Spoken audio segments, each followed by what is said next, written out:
What's up, everyone? Aaron Negler here with Cheesehead TV, coming to you live on Sunday evening after hearing from Ryan Gutekunst, the general manager of the Green Bay Packers. But more importantly, I have a very special guest who wants to say hello. Hi, everyone. What did you want to say to the fine folks on the Cheesehead TV stream? Thank you all for the support for the dog. I just want to let you guys know that ship has sailed. We are now here for a guinea pig or a mouse. Or a cat. You have a cat. Yeah, we need another one here. So I have cats everywhere I go. I would love a dog though. Keep the campaign going. Are you done? Okay. Yeah. Okay. All right. Thank you. I love you. Thank you. Get out of here. Thank you. Goodbye. Goodbye. So Olive wanted to give you all a shout out for the dog support. Good to see everybody here in the comments section. What's going on? Kyle, let's start with you. Thanks for the super chat. Nags, do you think we will see Williams and Hansen on the 53 when the Packers make the IR moves, since we have yet to see them on the practice squad? It's a possibility. Man, I know there's a groundswell for Williams, but yeah, I wouldn't be surprised if they just decided to move on. I mean, those are things we're going to see probably play out here in the course of the next 24 hours or so. But those are certainly possibilities. Not a question, Kyle. Also, can't wait till next week. Actual football. Got to get that 2:30 a.m. Monday alarm ready for 3 a.m. game day here in Guam. Kyle, you carry the G, buddy. Those 3 a.m. moments as a Packers fan, I've had them. I feel you, brother. Thank you for the super chat. Olive Dog 2020 has my vote. I'm loving the versatility of Irvin. Roster looks light on paper, but he makes up for it. Kevin, I hear you on the versatility. I don't know if it looks light. Look, I mean, if you're talking about wide receiver, maybe, I don't think it looks light at all. Man, people will be hating on the Packers wide receivers for no damn good reason. Let's jump right to Minnesota. What are you expecting? I'm expecting the Packers to win that football game. Look, I think the Vikings have some talent. There's no question about it. They are playing at home, for whatever that means in this day and age in the 2020 season.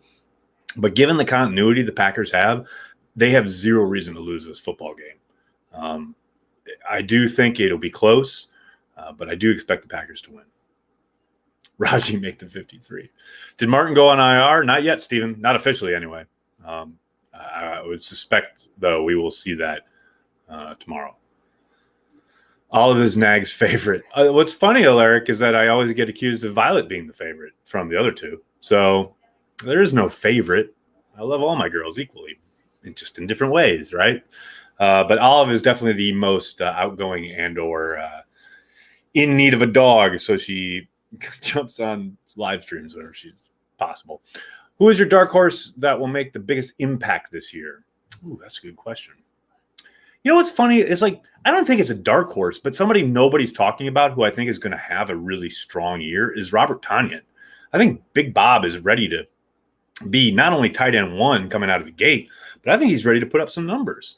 And I know, look, I've thrown my weight behind Jace. There's no doubt about it. I think he will be tight end one by the end of the year. I think he's going to have a really solid season. But so much is talked about, there's no talent at wide receiver, which is absurd. But, and the running backs are going to be really involved in the passing game, which I think is right. I do think that will happen. But, man, like tight ends seem to get kind of lost in the shuffle. And Big Bob especially. I think he's going to surprise a lot of people this year. And I'm not going to sit here and tell you he's ready to be an all-pro or anything, but I think he's going to have a really good year. I really do. Dustin, thank you for the super chat. Would the Packers kick the tires on former Denver linebacker Todd Davis? Has a lot of starting experience to fill in while Martin recovers. Dustin, I mean, I gave it a maybe on Twitter.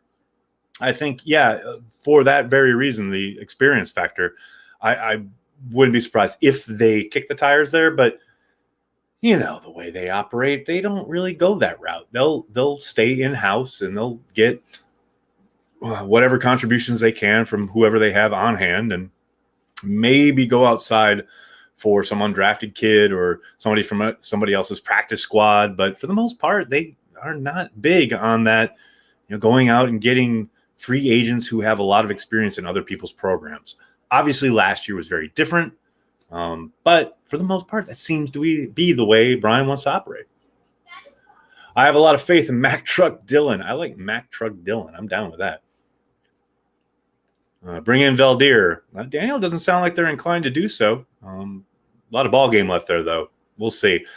I've said this pretty much for the last month or so. I know others have said it as well. I think if that's a move they're going to make, it would probably happen after week 1, so they don't have to guarantee his full salary. They'll still have to pay him a bit of the guarantees, but not the full thing. Unicorn, thank you for the super chat. 1-year deal for Marcel Darius, big-time run stopper. If that move is going to be made, if any of those moves are going to be made, they would have been made by now. I mean, I get it, man. I'm still all pining for Snacks Harrison over here, but I don't see it happening anytime soon, you know? This is your team. There will be tweaks, but big swing for the fences type moves, I don't see it. Oh, maybe Brian surprises us, but I don't really see it. Javier, thanks for the super chat. Nags, is the wave/injured designation the same as a full season IR? Also, she needs another cat, Nags. Come on, let's make it happen. No, waived injured means you're off the team. You have most likely some kind of injury settlement. Whereas if you're a full season IR, you're still a part of the team. Now, some guys are put on IR and then waived off of IR with waived injured. Those are two separate things. Any update on the Jones extension? Nick, nothing. Not a thing. And I want to commend everybody on the Packers beat. We just spoke with Brian Gutekunst for about close to a half hour, I want to say, maybe a little less. But not one person asked about a David Bakhtiari contract extension or an Aaron Jones contract extension. And I applaud my brothers and sisters on the beat for not doing so. Because you know why? It would be a total waste of fucking time. Because Brian would never answer those questions. So salute to all of you. We're learning. We're learning. Like AI. Here we go. Kyle, have you seen Schneidman's post about the practice squad? What happened to Foster and Harris? I have not seen Schneidman's post about the practice squad. I've been with my girls all day, so I can't really tell you what's happened to anybody. I saw that the Packers had planned to sign Foster. What's interesting is I also saw that the Bills were planning to sign Kumaro, but then when they announced their practice squad, Kumaro wasn't on it. So I can't tell you. Sorry, guys. Tony, weakest position going into week 1. The weakest position is fans thinking there's a weakest position. It's always fluid, brother. It's always developing, always forward motion. If someone can't pull their weight, someone else will be brought up to do it. It's mind games. I don't know, man. Inside backer, just because there aren't a lot of them. How's that? Riley, thanks for the super chat. Why do the fans hate Gutekunst? I think he's a good GM. I don't think fans hate Gutekunst. I think they are confounded by him. And look, I understand it sometimes as far as what you think a team is going to do. You build up kind of, a reservoir of expectation. And then when the team and or the GM doesn't do it, you kind of get flummoxed and think, what the hell is going on? And I think there's been a lot of that with Brian during his time as GM, whether it's, trading out and then trading back up for Jair, et cetera, back in 2018, whether it's not drafting a wide receiver this year, whether it's not signing anyone of note this offseason, whether it's spending big last offseason. Like, there are a lot of things he has done in his time as GM that I don't think a lot of people expected him to do. So, yeah, I think the expectations sometimes kind of get ramrodded and fans lash out. And I actually asked Brian a little bit ago about Green Bay and their program in general, because look, whether you go back to Ron Wolf, especially through Ted, and now you've got Brian, Green Bay doesn't seem to operate the same way a lot of other teams do, especially when it comes to free agency and the draft. So, and Brian kind of punted on that question. I would love to get him on the pod sometime and kind of try and take a deeper dive into it. But they certainly believe in what they're doing. There's no question about that. They absolutely have the confidence and the conviction of their beliefs. Seems to fly a little bit outside the norm of how most NFL teams operate. So, yeah, I don't know. Why fans hate Gutekunst? I don't know. Because he didn't draft a wide receiver. Well, because he's not kissing Aaron Rodgers' ass. Really, I mean, if you want to break it down, that's the reason. He's not treating Aaron Rodgers like a king. And fans do. You know what? I'm happy for it. It means he's looking out for the franchise. Any thoughts on the other guards moving out to tackle in the injury pinch? Ray, it's a possibility. I know there's zero question that they would look at either Taylor or Jenkins out there at tackle if they deemed it the best way to go about things. As I talked to Rob Domofsky about this yesterday on Nagler's Never Right, available exclusively for our Patreon members. And, Ron pointed out the old thing that Ron Wolf used to say. You run the risk of, kind of eroding your talent level at two positions when you do that. Because obviously Elton Jenkins is a damn good guard. And sure, he might be better than whatever other option you have at tackle, but then you are, by the transitive property, weakening not only the already weaker tackle position because you've got your frontline guys injured, but now you've moved your guard out to tackle, and now you've got Lucas Patrick stepping in, who I like Lucas Patrick, but he's not Elton Jenkins. So now you've gotten yourself weaker at two spots. So I tend to think that's the route they're going to go. They'll keep Elton, I would suspect. I mean, I say that, but who knows? I don't know. Maybe if they think he's worlds better than whatever's on offer there at tackle, maybe that's the move they make, and they think they can get by. And look, if there's a place you can get by, it's probably at guard rather than at tackle. Oz, thanks for checking in, buddy. Are you in the studio or at home for the watch party? I will be in the studio. Corey will be at his house in Green Bay, and we will be watching some Packers football. Salud, brother.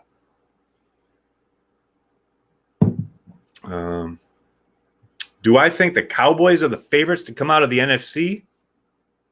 No. I think they're in the mix, though. No doubt about it. I think the Packers are in that conversation. Cowboys are in that combo. Seahawks will be in that combo. And obviously the 49ers, I think, are the cream of the crop. I need to see them get beat down before I change that opinion.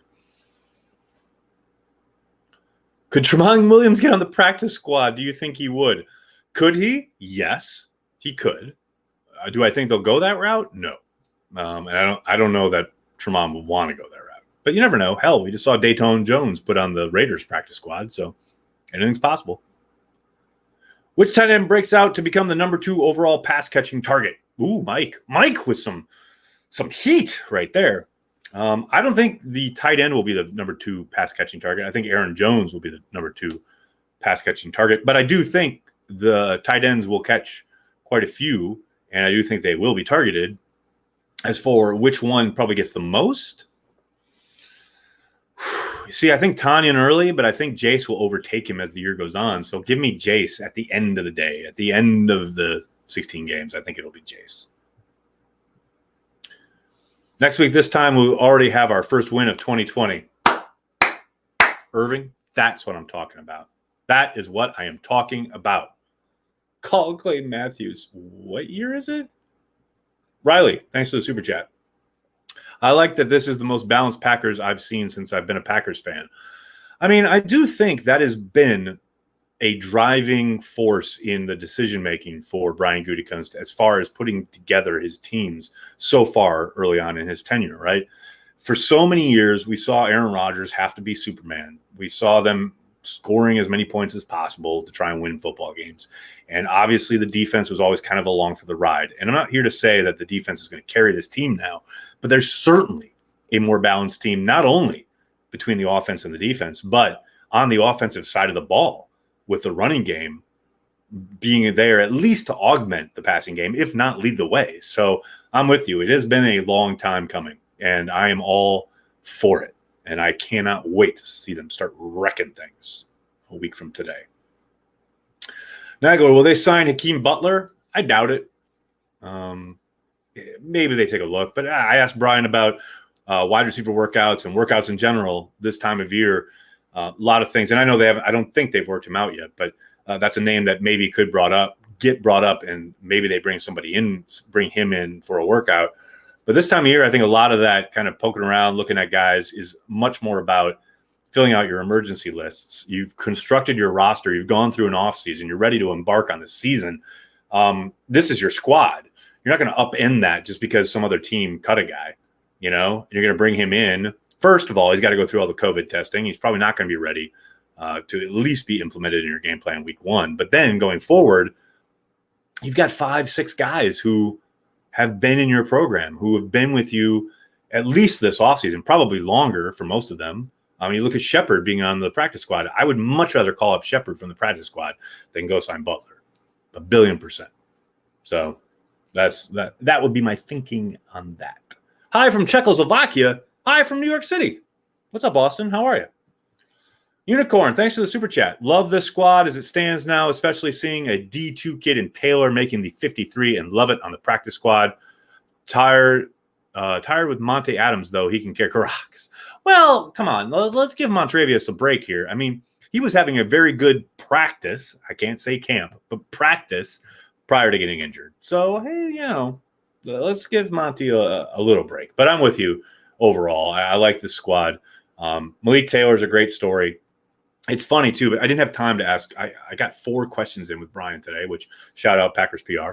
But the one question I didn't quite get to, what I'd like to ask him about is Taylor's like a willing run blocker. And I wonder how much that, because of his athletic upside, is clearly more so than Kumero's.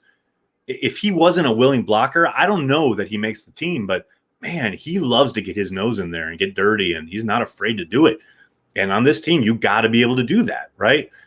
He spoke about that with us like 10 days ago or so.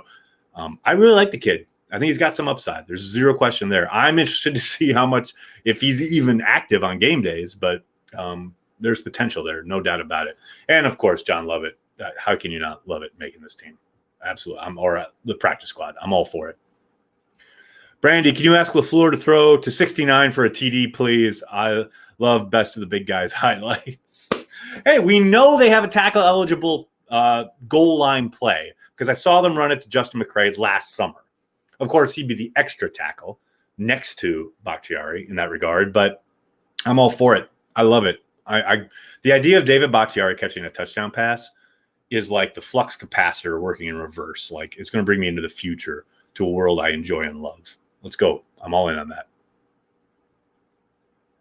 Why do you and Olivia Reiner always do your live chats at the same time? It's hard to pick one. Today you won. Diego, I should always win. I dominate the Packers News Live. Come on. I started the Packers News Live. Should always choose Cheesehead TV. I'm totally kidding. We just happen to go at the same time because Brian just had his thing and then we do our live. So I actually do try to watch how everybody else is going and then try and fit my timing in. The guys, whether it's the Packers with Wes and Mike, or whether it's Olivia and whoever she has from the beat. I do try to avoid going at the same time. But you know what? If we're on at the same time, you're choosing Cheesehead TV, son. That's the way it works. I'm totally making this up. Hey, while I've got you all here, let me remind you of something, all right? Let me just remind you of something. Go to PackersYearbook.com and get yourself the 2020 official yearbook of the Green Bay Packers. You can use promo code CHTVBOOK, that's CHTVBOOK, for 10% off. Get it delivered directly to your door. Outstanding graphics, wonderful articles. You cannot get a better way to commemorate the start of this very unusual season we're about to embark on than the 2020 official yearbook of the Green Bay Packers. PackersYearbook.com. Promo code CHTVBook. That's what you want in your life. So I'm telling you, man. I'm just here to tell you that. Son of Sparta, what's up, buddy? Thanks for the super chat. How does Jace look and Josiah? Josiah's swimming a little bit. I think he'll be utilized sparingly early on. I do think he's got some big playability, though. He's a very, very fluid athlete. He's got some wiggle. There's zero doubt about that. He's got some nice hands. But I do think part of it is going to be how fast he picks up the playbook. And I think I'm not going to say he's struggling there because I don't think that's the case, but I do think they're asking a lot of him. They're asking him to wear a lot of different hats. So it may be some time. Now watch, I say that he'll probably score 2 touchdowns on Sunday, but I do think he will be a legitimate weapon down the road. As far as Jace goes, I mean, he was obviously behind the 8 ball, so to speak, behind everybody else because of the fact that he literally had COVID-19 when they started camp. So they eased him into action. as I said earlier in the chat, I think he will eventually be tight end 1. It's only a matter of time. I don't know if it's going to happen right away, but it will happen. Brandon, thank you for the super chat. Was DeGuara a reach in the 3rd? Hell no. Listen to me now and hear me later. Everyone's going to give you grief about, oh, they took a fullback. That's nonsense, and that's people who don't know what they're talking about. DeGuara is going to be a player. Let's see what else we got. Preston, thank you for the super chat. Do you see anyone in our tight end group with Pro Bowl potential just based on talent alone? Yeah, Jay Sternberger. Also, do you think we'll be more up-tempo on offense this year? I hope so. You know, I asked Lindsley about it at the start of camp. I asked Matt about it at the end of camp, and you know, they keep talking about it. We haven't seen any evidence of it. We certainly didn't see it during the 2 weeks that I was in camp. But, you know, I knew they both said that that's something they would add on at the end. So who knows? But, man, I hope so because they didn't utilize it nearly enough last year. Okay, I think I missed one super chat. Frank, what's up, buddy? With only about a dozen 2-hour practices, how on par are the Packers with the rest of the NFL in terms of preparation? How ready are the installs for week 1? Frank, everybody's in the same boat. I mean, most everybody's had the same number of practices. They were under a strict kind of regiment as far as how long those practices could be after they got out of the ramp-up period. I mean, they did everything they could, and they're 100% in concert with the NFL. So the only thing that's going to separate these teams coming out in week 1 is which ones are playing in stadiums with 10 to 12,000 fans in them and which teams are not. Other than that, everybody's on the same page. All right, guys, I'm going to have to get going. I can't thank you guys enough for hanging out, talking Packers with me. It really means a lot that you guys take some time out of your day to make Cheesehead TV part of your Packers routine.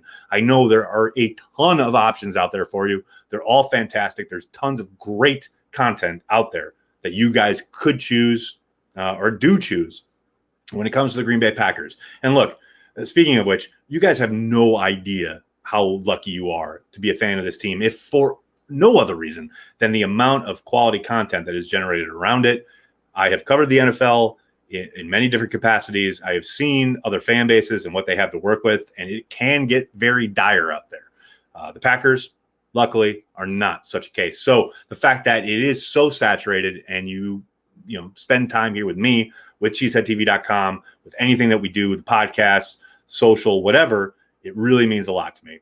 And if you want to support what we do, please hit like on this video, subscribe to our channel. And if you really want to support us, please consider giving us $5 a month on our Patreon page, patreon.com/cheeseheadtv.